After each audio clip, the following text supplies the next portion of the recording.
Hello, and welcome to Waves of YA, a podcast focused on young adult literacy, brought to you by the Ocean County Library's Teen Literacy Workgroup.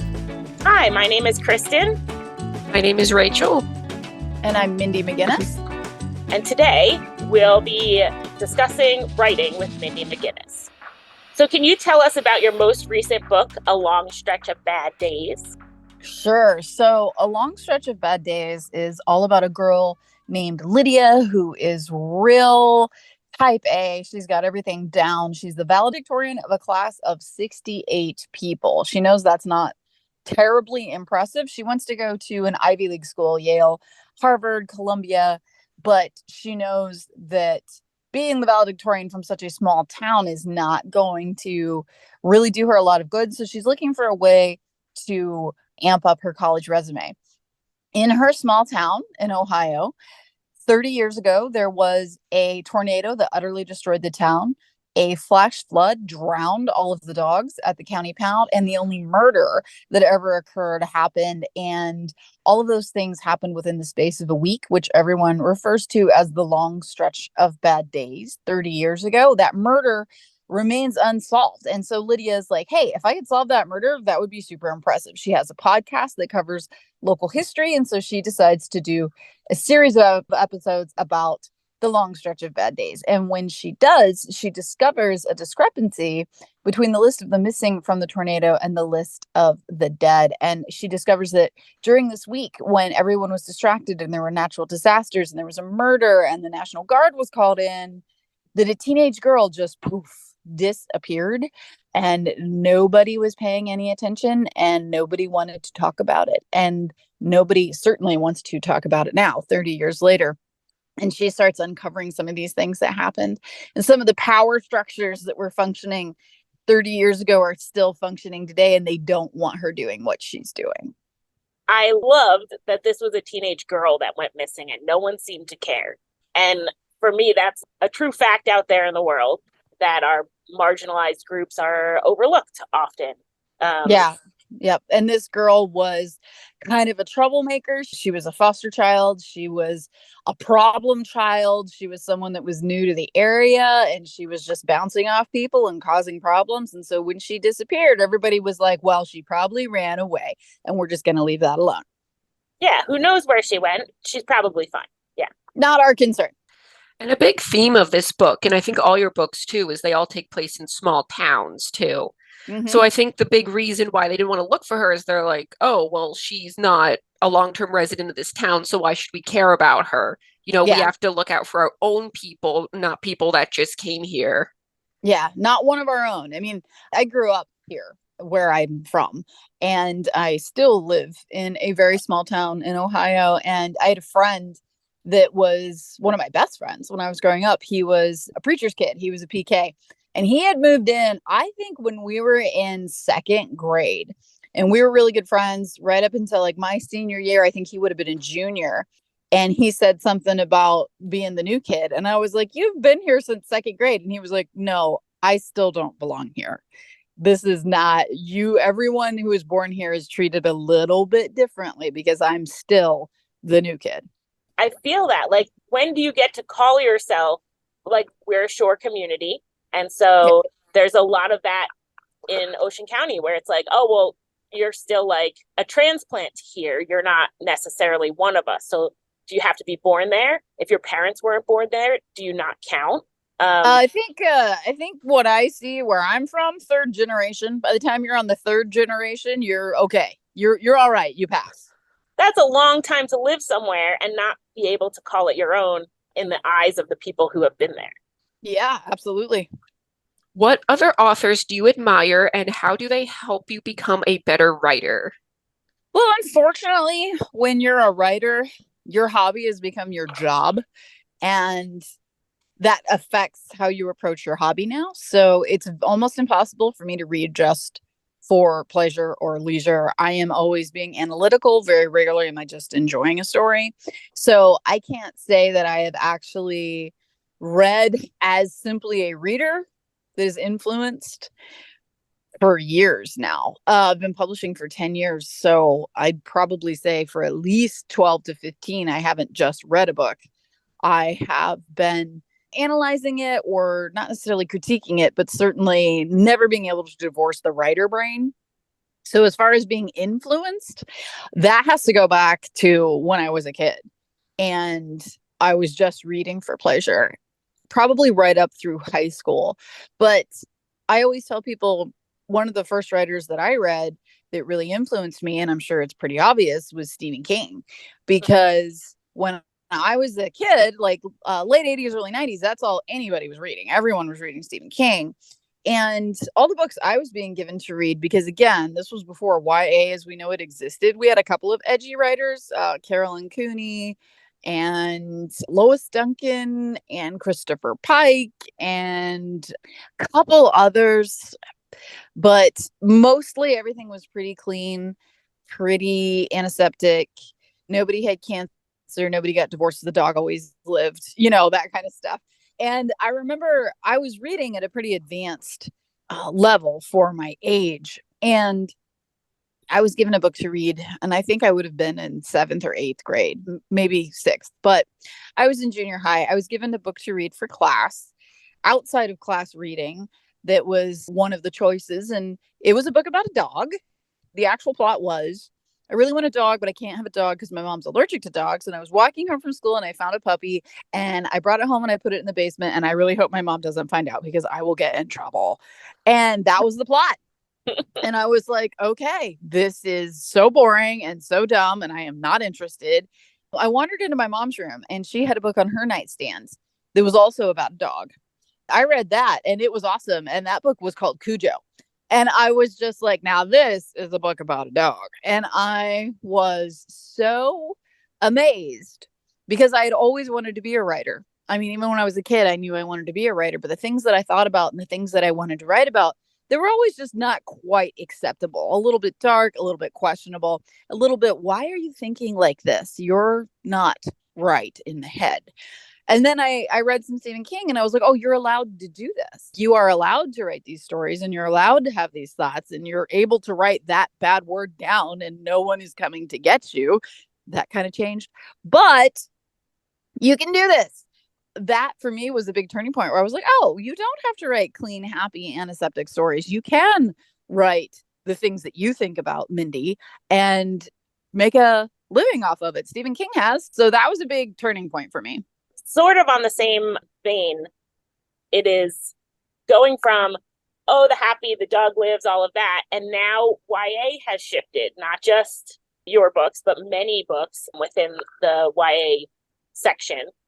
Do you get pushback or your publisher get pushback on the topics of your book? I can't speak to my publisher dealing with anything, but yeah, I've been banned in multiple states for a few of my books. And, that's just the way it is. I don't apologize for what I write. I am not going to change how I write, what I write, or who I am. So we can just exist in the same space and dislike each other. And I'm okay with that. I love that. I love that answer. And I also love the answer. I don't remember who mentioned it, but it was, if you read these books and you think that this is not what teenagers either have on their mind or have going on in their lives, then you don't know what it's like to be a teenager. And I can't necessarily help you fix that. Yeah, that's very true. Where I land with book banning is very much a place of, I understand that people that are banning books, truly their goal is to protect children. They want to protect children. I believe that children are protected by being educated, and they believe that children are protected by being shielded. We're just coming at it from different ways. And if I'm the one that's quote unquote wrong or acting out or whatever the case may be, then I'm comfortable with my role. I'm good. I don't need more friends. I didn't get published because I thought, I hope everyone will like me. I was actually very surprised about the hard topics that were in your books, especially the female of the species, because there was like drugs and rape, and I was very surprised that there wasn't a trigger warning in the beginning of the book. So did you like choose not to have a trigger warning in the book? That's a good question. So Species came out, I think, in 2015. So trigger warnings weren't as prevalent at the time. Also, I write, so the flap copy, the back of the book on a paperback or the inside of the dust jacket on a hardcover, a lot of the times the editors write the flap copy. I actually write my own most of the time. And I wrote the flap copy for Species. And you can't read that flap copy and not know what you're walking into. It is very clear. At the time, trigger warnings were not coming up as often. They were not being mentioned. It just wasn't as much of something you considered. It had been brought up to me. I would have said, I think the flop copy covers it. Now, today, my book Heroin, which is about addiction, specifically heroin, but Oxycontin and all of those things, it has very realistic drug use portrayed. And also, along with that, it being another one of my books that is banned, it also shows, of course, the long-term effects of drugs. But when people do drugs, it makes them feel good. And that's something that we don't say. And so I wrote scenes with people doing drugs and being like, okay, that felt great, right? Because that's how it is. You don't suffer immediately. You suffer later and you learn your lesson later. And so I wrote that honestly, and people have a problem with it. I understand that, but I also, as you said, this is the world. We live in it. Teenagers live in it too. I did put a trigger warning on heroin mostly because I did not want a person who had recovered or was struggling or was looking for an uplifting book about recovery to read this and be like, oh yeah, I remember that really was awesome, and relapse. So my publisher and I decided that putting a trigger warning on heroin was necessary. My book that is coming out in March of 2024, it's called Under This Red Rock, also has a trigger warning on it for suicide and suicidal ideation. So I definitely think trigger warnings are necessary as a person that has their own like very, very, very specific thing that just will spiral me if I don't know. Yeah, I definitely think they're important. Species does not have one because it was kind of a new thing in the publishing world at the time. And then also, like I said, I think the flap copy kind of lets you know what you're coming into. And if you are a person that's going to struggle with sexual assault, rape, anything like that, you're going to know this book is not for me. Heroin was hands down the best book that I read in 2019. Like, thank you. I don't know that I expected it. I mean, I read everything that you're writing because it's good, it's well written, it's enjoyable to read, but Heroin was just, it hit somewhere different. Yeah. There's always been a focus on the opioid epidemic for the last 2 decades or more, but the way that it's portrayed, this is a star athlete. She did what she was supposed to do, and then Oxycontin got introduced into her life because of a sports injury. Yep. And I feel like that recognizes that there's more complications than, oh, addict's going to be an addict. Oh, yeah. There is absolutely. This. Absolutely. And in some ways, it's insidious. It was made to be this way. Particularly Oxy. Yeah, it was made to hook you. And when I was writing it, everything about the experience was interesting. You know, when we think about addicts, we think about alcohol, we think about drugs, we think about illicit substances. But, I did a lot of research before I wrote Heroin, and I was learning about addiction and how addiction works and how we're all addicted to something, whether it's caffeine, video games, our phones, sex, love, our pets, a sport, exercise, sugar. We're all addicted to something, but the things that we're addicted to might be socially acceptable, right? We don't think about caffeine's a drug, man. If you give someone like a child that has not had caffeine before, when you introduce caffeine to them, they go ballistic because it is a drug. If you do not get your coffee, like me, if I don't get my coffee, I get a headache. I start to shake. My personality takes a plunge because I'm going through withdrawal. And it's the same thing that someone goes through if they are hooked on an illicit substance. My substance is socially acceptable, so it is okay. It is perfectly okay for me to be addicted to caffeine. And at this point, we are all supposed to be addicted to our phones, right? If we're not, we are not good consumers. And social media, I could go on for 20 minutes about that. You know, one of the lines in Heroin that when I wrote it, I was like, no, I think that's terribly accurate. Mickey talks about what's going on in her life and she like has a bad day. She has a bad day. And she's like, that's okay though, because I got Oxy at home and I can go home and that's just my trapdoor out of reality. And that's true for anyone that's ever had anything that is opioid based. Man, nothing matters because you're so happy. Everything's fine. Everything is okay. And you just get enveloped in this sense of it's going to be okay. And it feels good and it feels warm and it feels like you belong. It feels like love. And you can't misunderstand and you can't be angry at someone that's like, hey, I just want to feel loved. And this is the only thing in my life that makes that feeling happen. Well, thank you for such a powerful book. That's the one that I'm going to keep pushing. Thank you. Yes, keep pushing heroin. Yes, yeah. Tell my boss that one. If you could tell your younger writing self anything, what would it be? Publishing won't fix you.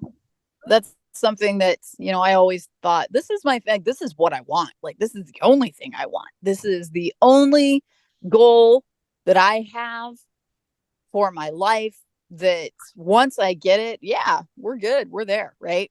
You're going to be happy. If I had told myself 15 years ago, Mindy, you are going to have the ability to make a living off of your writing. You're going to travel. You're going to sign. You're going to be able to write full time and stay at home and do podcasts and do all these things. I would have been like, oh, that girl's got no problems. She's got everything figured out. I mean, no, I still get head colds and I still have sad days. I was sad all day yesterday. There was no reason why. I couldn't figure it out. I was like, what the hell, Mindy? Why are you sad? And the other side of me is like, I don't know. We just are. And I'm like, okay. It doesn't fix anything. It is lovely. I love that it is my job. I adore my job. And I still have the same problems I've always had. I'm still the same person. I just do this for a living. So that is something that I definitely would have said to myself, because again, if I were told 15 to 20 years ago that my life would be what it is today, I definitely would have thought that girl probably isn't on depression medication anymore. Well, guess what? Yes, she is. So our podcast is mostly adults and teens are listening to it. And that's important for all of us to hear. There's not a magic thing that's going to fix every other thing in your life. And now you're just like, okay, now I don't have to like pay the electric bill or figure out how to file my taxes. I don't have to do that anymore because my cat still, yeah, exactly. My cats live my cat still, exactly. My cat still poops exactly right outside of the litter pan. That never changed. For those tuning in before early November, we have a fascinating teen program series throughout the Ocean County Library system. In the program, Ink from Acorns, presenter Debbie Hadley will discuss how Native Americans removed the bitter tannins from harvested foods to make them edible. Teens will learn about this process and leave with their own vial of tannin ink. Catch one of these programs this November at the following locations. Monday, November 6th at 5 p.m. in Waretown. Wednesday, November 8th at 5 p.m. in Long Beach Island. Thursday, November 9th at 3 p.m. in Plumstead. Tuesday, November 14th at 3 p.m. in Little Egg Harbor. Be sure to check out these program offerings and others at your local library this upcoming November. This is the question I'm most excited for. What spirit animal or mascot best represents your writing style? Oh, I don't know. Is there an animal that's just perpetually confused and doesn't know what's going on? Because if that's it, then maybe a Tasmanian devil, but not an actual Tasmanian devil like the Looney Tunes version. I don't plot or plan my books at all. I don't know what's going to happen. I have a general idea of a theme. And I sit down and I write. I write linearly. I write from beginning to end. Things happen. And I'm just like, wow, okay, cool, neat. I didn't know that was going to happen. Yesterday, I was working on something. It's actually an adult project. But I was working on something and all of a sudden one of the characters was pregnant. And I was like, I didn't know she was pregnant. But she was just having a conversation with another character. And that's where the dialogue went. And I was like, well, I guess she's pregnant, right? That's just what happened. And all of my books work that way. And of course, pregnancy is going to change the plot. ridiculously. And I was just like, okay, well, you're pregnant. You just told me that you're pregnant, so you are. And I've got to figure it out from there. That's just kind of how I operate. There's no plotting, there's no planning, general idea, general themes. The aspect of the characters of who they are usually is kind of there. It changes as you get to know them. But yeah, it is just willy-nilly, whatever it would be. So you get surprised by the end too? Oh, not just the end. Every 5 to 10 pages, something happens that I'm just like, nope, didn't know that. It almost sounds like your characters just like have a mind of their own. Even though you're controlling the story and you're writing it, it's still... Yeah, I'm not in control of anything. When I started writing Long Stretch, there's only one narrator in that. Lydia's the narrator. And she was supposed to be squeaky clean and very sweet and very kind and always helpful and altruistic. And she was supposed to be these things. And then she was going to be bouncing off of Bristol, who is the, rough around the edges, foul-mouthed, always making dick jokes character. I started writing Lydia and she was mad. I started writing chapter 1 and she was angry. On the outside, she's got that persona of how can I help you? But on the inside, she's like, please make it really fast and really quick and something easy, or just stop and don't even ask because I have things I'm doing and I am very busy and you are in my way. Right. And I was just like, no, that's not who you are. That's not what you're supposed to be. I need you to be this in order for, and like, she wouldn't stop. She was just kind of catty and had a little bit of an edge to her. And I was like, okay, well, I mean, she wouldn't stop. Like I tried to rewrite the first chapter twice. And that's who she actually was. And I was like, okay, well, I mean, I'm just going to leave you alone because if I force you to be something you're not, I'm going to make this job way harder on myself. So you just run with it. And then it ended up being, there are elements then of Lydia's character later on that come out and you find out things that are questionable about her character. And none of that was in my original concept. None of it. Because of how she behaved as soon as I started writing her. I was like, okay, there's more to you than that. You're not just going to be bouncing off Bristol. You're complicated. That's so true for real life too. It's like everybody could look like they're so smart, they never get in trouble and they're squeaky clean and they never do drugs and they never do alcohol, but everybody is hiding something, I feel like. Yeah. Like nobody is ever 100% squeaky clean. Yeah, nobody is. Everybody's got something that either they're ashamed of and they don't need to be because everybody else is also doing it, or they're truly insidious or bad or hurting other people. And they know that that cannot be out in the public. I have to say, too, when you mentioned rewriting the first chapter of your book a couple times, I have to say I got such big emotions from your book from the first chapter because it just angered me so much that the school would do something like that to Lydia. Oh, yeah, absolutely. Absolutely. Yeah. So for background for listeners, Lydia is on track. She is the valedictorian and she wants all these special things for her life. And then she finds out at the end of her senior year that their guidance counselor, who of course manages all their credits and their schedules, never got a history credit in there for her that she needs in order to graduate because the guidance counselor is an alcoholic. And everybody let that go and let it slide for years because it's a person that's been in the system for so long and is a local family. And it's like, we're just going to let them write it out. Right. Well, that alcoholic guidance counselor ended up screwing 2 of the students, Lydia and then Bristol being the first person in her family that's ever going to graduate high school. So this was a huge deal for her. She also does not have a history credit. And so she and Lydia end up working together on these podcast episodes that the school is going to accept as their self-education outside of class study as a history credit, where they end up digging around and knocking over some things about the long stretch of bad days. But yeah, and it's like that stuff happens. Now, I have to say right now, in case anyone from my hometown is listening, my guidance counselor was a lovely, lovely man who was definitely not an alcoholic. The current guidance counselor is also not an alcoholic. So I'm just saying that right now, because when you're from a small town and you write anything, everyone thinks it's them. And I'm just, nope, absolutely not.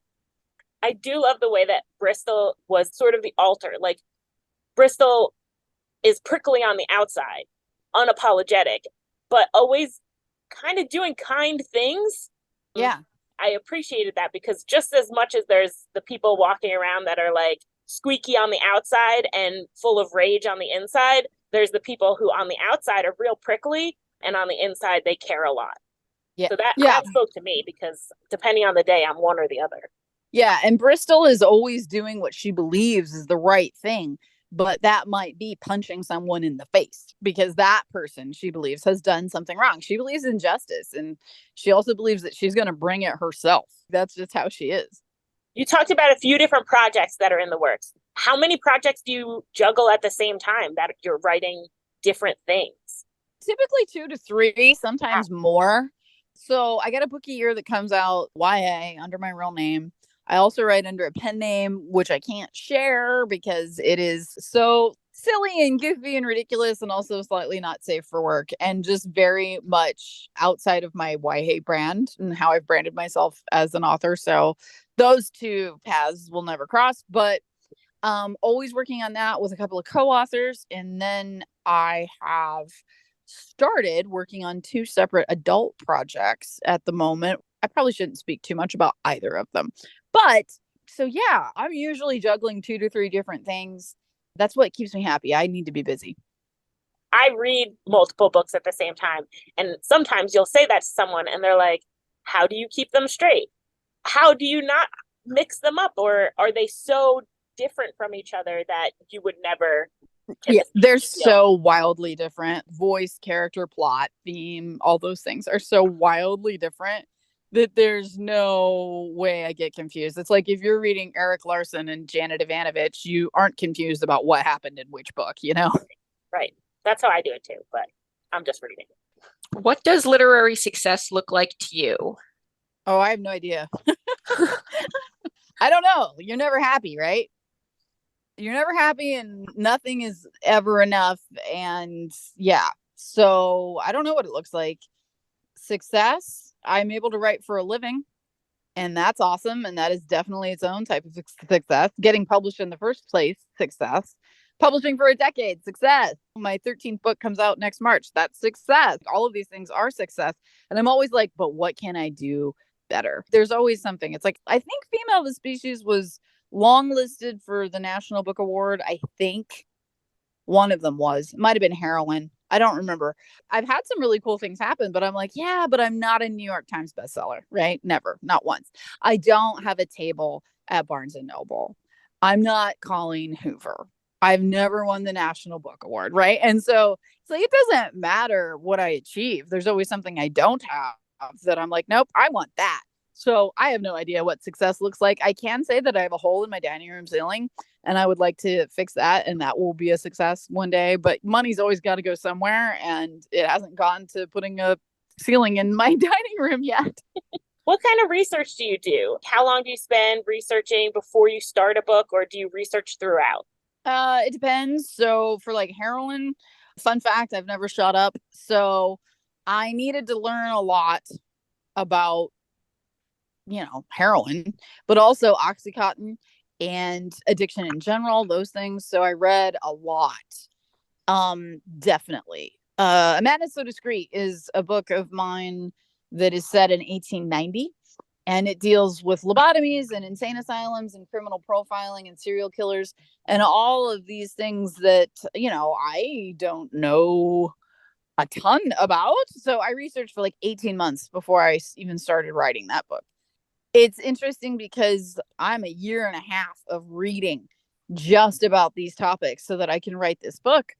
And this is for A Madness So Discreet again. My character walks into a room in the evening in 1890. And of course, I need there to be illumination of some type in order for them to have a conversation. And I'm like, okay, so is this room lit by candlelight? Is it lit by gas lamps? Is it lit by electricity? And I have to go find out in order to write this scene. That is research. Things pop up, things that you weren't expecting pop up, characters putting on their shoes. And I'm like, well, what kind of shoes are they wearing? What kind of shoes did women wear in 1890? But also, this person lives in an insane asylum. Would they even have shoes, right? There are always things that you didn't think you need to know that you got to go find out in the moment. How do you select the names of your characters? I don't. I just make it up. I put zero thought into it. And by that, I mean actually zero. When I was writing the proposal for a long stretch of bad days, I was actually doing a long-term subbing position in a 5th grade English classroom. And I had the idea, I had everything down, but I didn't name my characters yet because I don't name them until I have to, because I don't care what their names are. It's completely irrelevant to me. So I was sitting at my teacher's desk in my 5th grade classroom and I was like, small town valedictorian. I just kind of scan the classroom. They're doing their silent reading and I'm like, Lydia. And I write down her name. And then it's like, has to pair up with Bristol, right? And it's just like every character in that book is from one of my 5th grade classrooms because I was like, oh, this is perfect. I don't have to think at all. I'm just like, and that one. I always wondered how people choose. And I feel like some authors are like, this is their name and that is part of who they are. So when you're writing, there is a placeholder for a name and then you plug that in later? No, I don't write until it's time to write. Oh. And once it's time to write, then I have to name them. Got it. And so, yeah, I'll be cooking a story in my head for, 3-4 months, 6 months, a year. They don't have names. It's just girl character, boy character, child character, kitty, dog, cat, mom, dad, friend. They don't have names. And you have to name them when you start writing them. And so, but even when I have started the draft, I've started to write, they don't have a name until I get to their name in the text. And then it's like, oh crap, I have to name you. What's your name? It's always interesting. And I'm really bad at it. I think it might have been, well, you can tell. You guys read Heroine. I named every single outfielder Bella. They're all Bella. Because I'm like, I'm not naming 9 people. This is stupid. So all the outfielders are named Bella. But I had my copy editor in one of my books, and I forget which one. One of my books, my copy editor came back to me, and she's like, do you realize that you named every single mother in this book Lauren? And I was like, no, I didn't know I did that. She's like, yeah, they're all named Lauren. And I was like, well, that's not right. We're going to have to change that. And like, yeah. Honestly, it didn't hit me that it was about the naming because as a Kristen growing up in 1980s, right, there were 5 of us. Like, yeah, we could be a whole outfield. Exactly. And that's where it's like, I worked in high school for 14 years. So I went through the Bellas. You got a whole slew of them there. And partially that was a joke for anybody in public education that all of the outfielders are named Bella and that you just have Bella left, Bella right, and Bella center. And my editor was like, really? He's like, is this really what you want to do? And I'm like, yes, it is. Because neither one of them ever speaks. There's no speaking parts for these girls. They're just there. As a softball player, it's like, we have to know that there's outfielders there, right? And so I was like, what do we have a lot of? And when I was in high school, it was Jessica and Elizabeth. And I was like, what do we have a lot of? We have a lot of Bellas. So it's Bella. Do you read your book reviews? And no, never. Don't read the comments. Good. No, there's no point in that. Reading positive reviews just makes you rest on your laurels and doesn't make you ever try to improve, and it can give you a big head and it can pump your ego up. Reading bad reviews just makes you angry and there's nothing you can do. So there's zero gain there. There is no reason to read your reviews. I will read my professional reviews, Kirkus, Publishers Weekly, Hornbook, stuff like that. Like, I'll read those, but I don't read my reviews, unlike Amazon or Goodreads or anything like that. That's just futile to me. Sometimes I've noticed people will leave a book review on Goodreads when it's obvious they've never even read the book. Yeah. Occasionally it's a book report and they just tell you what happened in the book. And I'm just like, okay. So no, because I will look at reviews for books that I'm reading, because sometimes I'll have a thought and I'll be like, I wonder if anybody else like picked up on this or thought this was weird. And I'll go and I'll look at the reviews and sometimes I'm like, okay, I mean, that's not a review, but all right, cool. So yeah, I don't read my reviews. I think that way lies madness. Okay, this next question, I know we touched upon a little bit already, but in case you want to emphasize on anything, our next question is, why did you choose for your books to take place in small towns? I'm from a small town. I think my graduating class was, I think it was in the 80s, and that was really, really big for my town. We did graduate 68 kids about 3 years ago. We're just really small. And that's how I grew up. It's what I know. The people that I went to kindergarten with are the people that I graduated from high school with, and we knew each other for 12 years. And I could tell you the first and last name of every single one of my classmates. And I can probably tell you at least one of their parents' names too, because that's just the way it was. There is a specific dynamic there in small towns that I don't want to say you can't understand it if you don't live here, but it is both beautiful and horrible at the same time. I, having done this now for 44 years, have come around to it's just beautiful.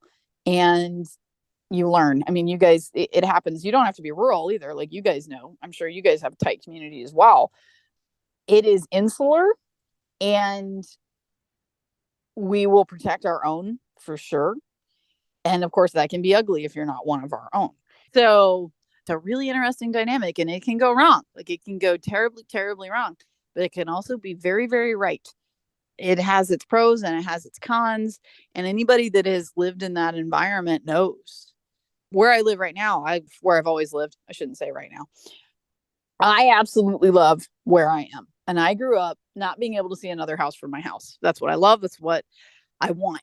And Columbus is creeping closer. And some of the towns that were just towns when I was a kid are now becoming practically suburbs. And they are not far enough away from me.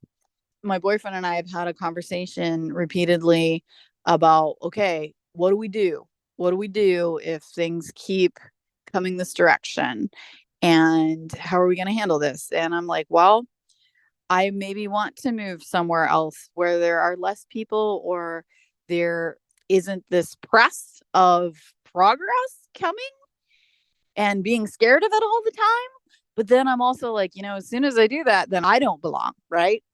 I'm the one that has to wait 3 generations before my great grandchildren are like, yes, we belong here in Montana, So it all has its own life. And when you have those communities, you do become incredibly close, and everybody knows everybody. And half of them are my cousins. In fact, probably 3/4. Like, that is no joke.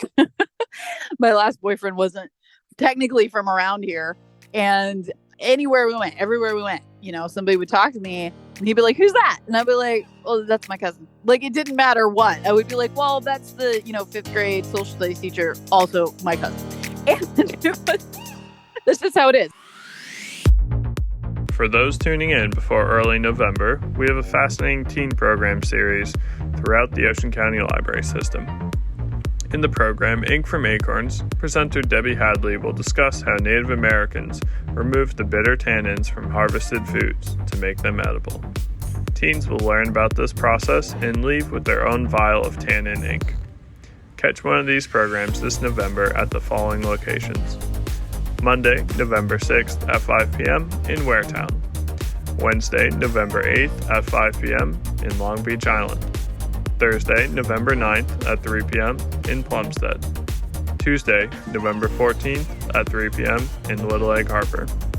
Be sure to check out these program offerings and others at your local library this upcoming November. We talked a little bit about this, but none of your characters are like sugar-coated. They're all fully flawed and also striving individuals. You could have gone a lot of different directions. What made you write books about serious topics?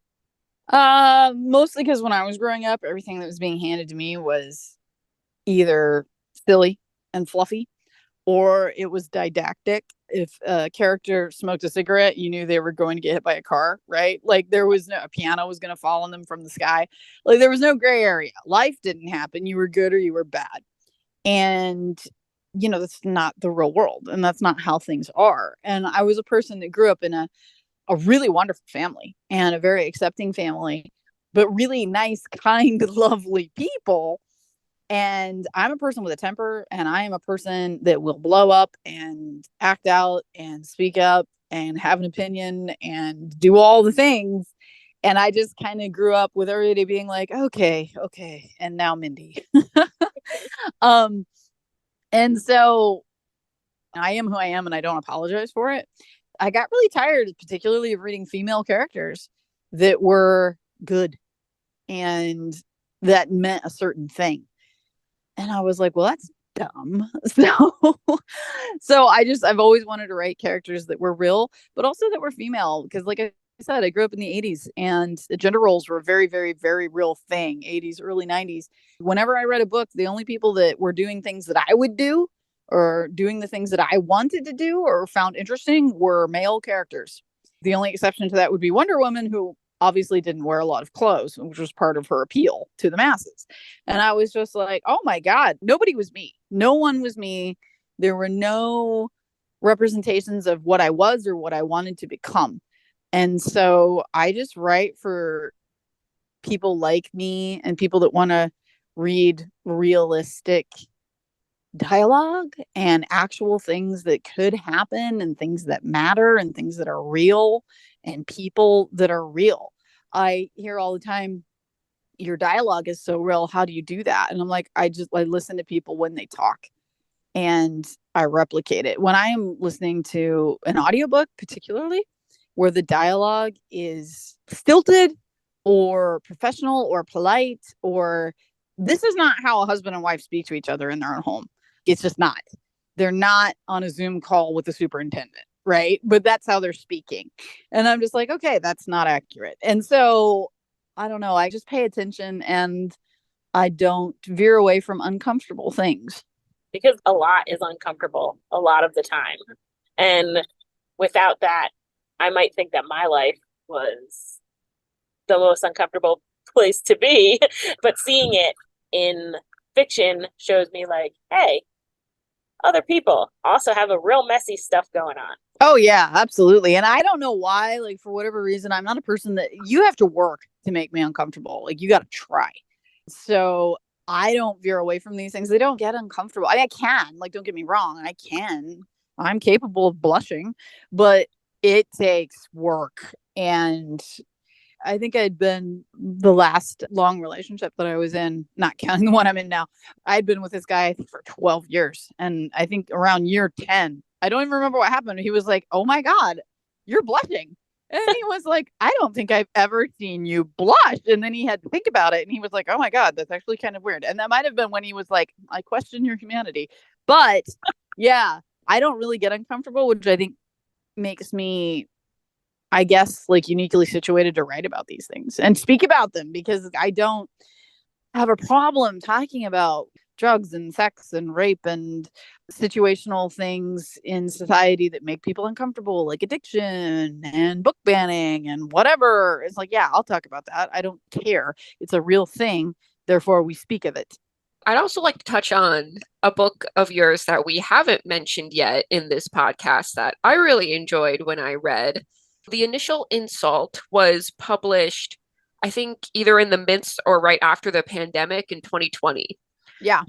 Did the inclusion of the flu outbreak in the book and the panther have something to do with the pandemic and the popularity of the show Tiger King?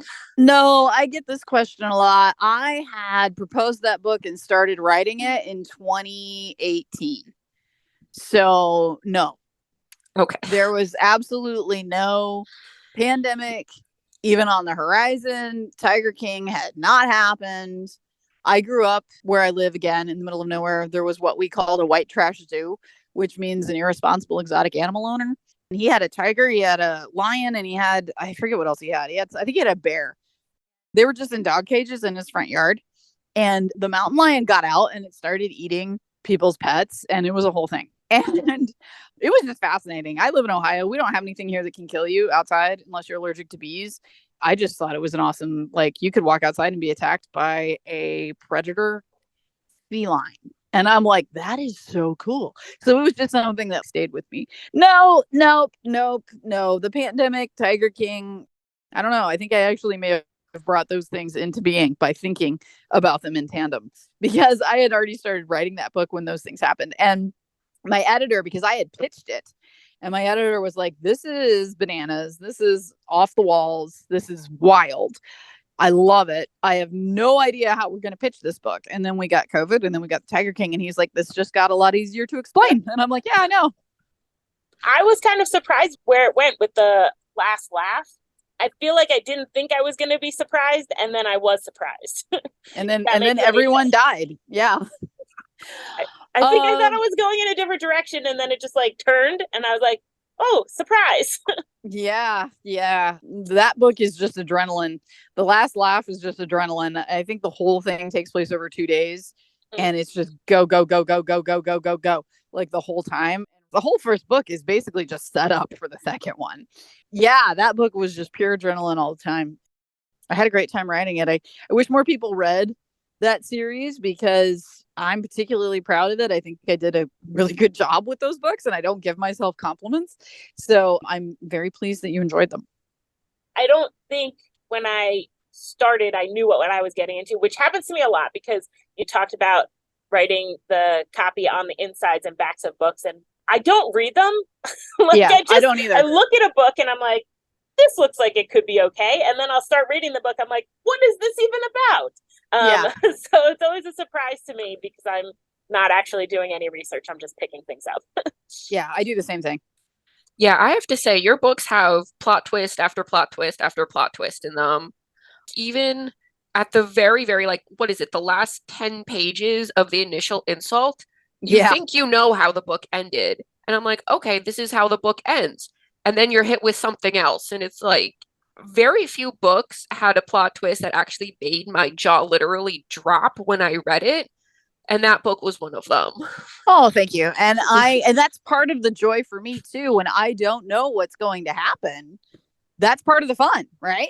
So the plot twist, people are like, how do you plan this and set up for it ahead of time? It's like, I don't. It just happens. And then I'm like, cool, thank you, universe. And it's nice. It's a lovely surprise for me too. I have tried very hard as a writer to not do cliffhangers because as a reader, I find them so frustrating. But also, like, I love the suffering of it too. When I wrote the end to the initial insult, it's like I finished it and I wrote that last bit. And I was like, oh, people are going to be really pissed off about that. And then I was like, but man, it is such a great way to end it. And so I went with it. And I'll be straight, not a lot of people have read those books. So I didn't have a lot of people really angry at me for the cliffhanger because very few people, well, I shouldn't say very few people read it. Lots of people read it. Many of them did not realize that there was a sequel. So that cliffhanger moment, when you figure out what's going on, some people thought that was just the end. And then they were like, oh man, that sucks. And it's like, oh no, there's a whole nother book coming. Yeah, it's got to be a balancing act because you can give me a cliffhanger, but I need to be like kind of mad to come back. Yeah. But I also need to be not too mad. If you didn't give me anything as a writer, and now in that first book, you're like, just come back for part 2, then I'm probably not coming back. I need to be sort of mad, but not enraged. Yeah. You just need to be satiated, but still hungry. Mm-hmm. So we're talking as adults that have taken a lot of different things from your books, but at least these YA books, what do you hope that teens are taking from the books that you're putting out? I really don't care what anybody takes from them or who's reading them even. So yes, technically I write YA, technically I write for teens. I just write books. Sometimes we have to question content, right? Because I do write for teens. But you've read my books, you know that I get away with a lot. That has been the case so far. Now I have been discovered. So we'll see how much longer I have a long leash. But, I don't really care what people take away because I'm not their mom or their teacher. By that, I mean guidance, right? I'm just glad they're reading, I'm just glad they're reading. I can't have a message. I mean, I can have themes, but I don't think that I can have, and I hope that you learned this, teens smell that and readers smell that and they resent it. I do as a reader. Yeah, I see your worldview, author. Thank you. Even if I agree with it, I'm like, wow, could you just put the mallet down? So I just want people to read. And I think by dint of just being exposed to my stories, you're going to think. You have to. I'm not telling anybody what to think. Just think. Just think. I think the message or the moral we can take away from this whole podcast is to just be unapologetically you. Yeah, I mean, I do it, but I realize that it's not easy. I grew up this way, and I am the way I am. And I mean, let's be clear, no one ever beat me for it. Okay. So I've had hard lessons, and always being who I am has not always been a good thing either for me or for other people. I have done things I feel bad about, right? You can't not have a conscience, but you also can't stifle yourself. So, that is also a balancing act. But yeah, I've just been very fortunate that I was raised by people who loved me no matter what. And would just like even say that. Like my mom has told me multiple times, like when I was a kid, when I was growing up, she's like, I would come in and watch you while you were sleeping so that I could remember that I actually loved you. And I'm like, yeah, when I'm unconscious, that's when I'm at my best. I wanted to thank you so much for hanging out with us. Is there anything that you would like to promote? Yeah, my next book comes out in March of 2024. It is called Under This Red Rock, and it is about a girl named Neely, and she has an extremely serious unidentified, undiagnosed, unmedicated mental illness. She hears voices. She has just been trying to keep her head down and move through the world and not let people know. Her older brother killed himself prior to the book's beginning. Her parents are both dead for different reasons, and she lives with her grandparents. And she doesn't want to be a weight, and she doesn't want to be a emotional albatross, and she just wants to try to keep her grandparents happy and not worried about her and appear normal on the outside. And so she just puts her head down and tries to get through life. She does hear voices. One of the only places where she does not hear her voices is when she is underground, and she lives in an area of Ohio where there's an extensive cavern system, and it is a tourist attraction. And she gets a job as a tour guide at the local caverns, and she develops a crush on one of the other tour leaders. One night there's like a staff party, and they are drinking and they're having a good time, and some marijuana's going around. She kind of gets a little bit of liquid smoky courage, and she lets this other girl know that she is into her and is rejected. And the next morning, when they're leading their morning tour, this other tour guide, this girl that rejected her the night before, is found just brutally murdered underground in the caverns. My main character has to spend the rest of the book trying to figure out if she's the one that killed her.